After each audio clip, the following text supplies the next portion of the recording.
CM Revanth రెడ్డిపై BRS మాజీ MLA Balka Suman fire అయ్యారు. టీడీపీ అధినేత చంద్రబాబుతో రేవంత్ రెడ్డి చీకటి ఒప్పందం చేసుకున్నారని ఆరోపించారు. రానున్న లోక్సభ ఎన్నికల అనంతరం రేవంత్ రెడ్డి తన అనుచరులతో కలిసి బీజేపీలో చేరడం ఖాయమని బాల్క సుమన్ ఆరోపించారు. రేవంత్ రెడ్డి చంద్రబాబు కుట్రలను తెలంగాణ ప్రజలు పసిగట్టాలని ఆయన సూచించారు. చంద్రబాబు నాయుడు ముఖ్యమంత్రి ఉన్నటువంటి సందర్భంలో బోర్లలో నీళ్ళు ఎండకపోయినాయి, చెర్లలో నీళ్లు లేవు, చెక్ డ్యాంలలో నీళ్లు లేవు, వాగులలో నీళ్లు లేవు, మంచినీళ్ళు లేవు, అనేక రకాలైనటువంటి ఇబ్బందులు, పోలీసుల వేధింపులు, కక్ష సాధింపు చర్యలు, ఒక రకమైనటువంటి భయానక వాతావరణంలో దుర్భరమైనటువంటి పరిస్థితుల్లో ఉన్నటువంటి తెలంగాణను ఆనాడు చంద్రబాబు నాయుడు ముఖ్యమంత్రి ఉన్నప్పుడు 2004 ముందు మనం చూసినాం.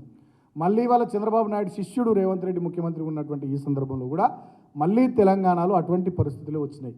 ఈ గురు శిష్యుల బంధం, ఈ సంబంధం ఆ పాలనను మళ్ళా తెలంగాణలో కంటిన్యూ చేస్తూ ఉంది. కాబట్టి నేను ప్రజలందరినీ కూడా ఆలోచించమని కోరుతా ఉన్నా. ఈ కాబోయే ఏక్నాథ్ షిండే, కాబోయే హిమంత్ బిశ్వ శర్మ నాయకత్వంలోని కాంగ్రెస్ పార్టీ ఖచ్చితంగా పార్లమెంట్ ఎన్నికల తర్వాత ఈ రేవంత్ రెడ్డి ఆ పాత కాంగ్రెస్ వాళ్ళందరినీ విడిచిపెట్టి ఈయనకు సంబంధించినటువంటి మనుషులను తీసుకొని భారతీయ జనతా పార్టీలో చేరడానికి డీల్ అంతా ఓకే అయిపోయింది. కాబట్టి ఇప్పటికైనా ఈయన నైజాన్ని, ఈయన నిజ స్వరూపాన్ని గుర్తు పట్టాల్సిందిగా తెలంగాణ ప్రజానీకానికి నేను విజ్ఞప్తి చేస్తూ ఉన్నా. వీళ్ళ దోస్తానను, వీళ్ళ బంధాన్ని, వీళ్ళ అనుబంధాన్ని, వీళ్ళు తెర వెనుక తెరచాటుగా చేస్తున్నటువంటి ఈ ఎత్తుగడలన్నింటినీ కూడా గమనించమని కోరుతా ఉన్నా. ఇటువంటివన్నీ చంద్రబాబు నాయుడు గారికి బాగా అలవాటు. ఆనాడు 2019లో పార్లమెంట్ ఎన్నికల్లో తెలుగుదేశం పార్టీ, అదేవిధంగా ఆంధ్రప్రదేశ్లో అక్కడి ప్రభుత్వాన్ని కోల్పోయిన వెంటనే ఆయన పార్టీకి సంబంధించిన రాజ్యసభ ఎంపీలని సీఎం రమేష్ గారిని, సుజనా చౌదరి గారిని ఇట్లా కొంతమందిని బీజేపీలోకి పంపించిండు. ఇక వీళ్ళంతా ఒక టీం, చంద్రబాబు నాయుడు గారి నాయకత్వంలో సుజనా చౌదరి, సీఎం రమేష్, రేవంత్ రెడ్డి వీళ్ళంతా కలిసి ఒక టీంగా పనిచేసిన గతంలో. ఇవాళ అదే టీం అటు ఆంధ్రప్రదేశ్ను, ఇటు తెలంగాణను రెండింటిని మళ్ళా చంద్రబాబు నాయుడు నాయకత్వంలో చేజిక్కించుకోవాలని, పరిపాలించాలనేటటువంటి ఆలోచన చేస్తూ ఉంది. కాబట్టి తస్మాత్ జాగ్రత్త అని నేను తెలంగాణ ప్రజల్ని మళ్ళొక్కసారి ఆలోచించమని కోరుతూ ఉన్నా. మన పరిస్థితి ఇక దాసి దయ్యాల పాలు చేసినట్టు, ఈయనగాసి నక్కల పాలు చేసినట్టు కావద్దని చెప్పి తెలంగాణ ప్రజల్ని అప్రమత్తంగా ఉండమని నేను ఈ సందర్భంగా విజ్ఞప్తి చేస్తూ ఉన్నా.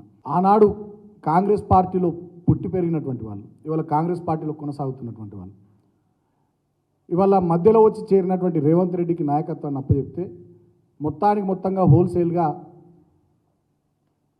గంపగుత్తగా ఇక్కడి ప్రభుత్వాన్ని, ఇక్కడి అధికారాన్ని అంతా కూడా నరేంద్ర మోడీ చేతుల్లో పెట్టేటటువంటి ప్రయత్నాన్ని రేవంత్ రెడ్డి చేస్తున్నటువంటి తీరును కూడా ప్రభుత్వంలో ఉన్నటువంటి, అదేవిధంగా పార్టీలో ఉన్నటువంటి కాంగ్రెస్ పెద్దలు కూడా గమనించాలని నేను కోరుతా ఉన్నా.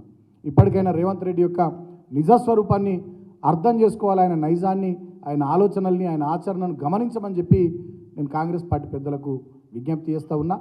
రాబోయే రోజుల్లో పార్లమెంట్ ఎన్నికల తర్వాత ఖచ్చితంగా జరగబోయేది ఇదే.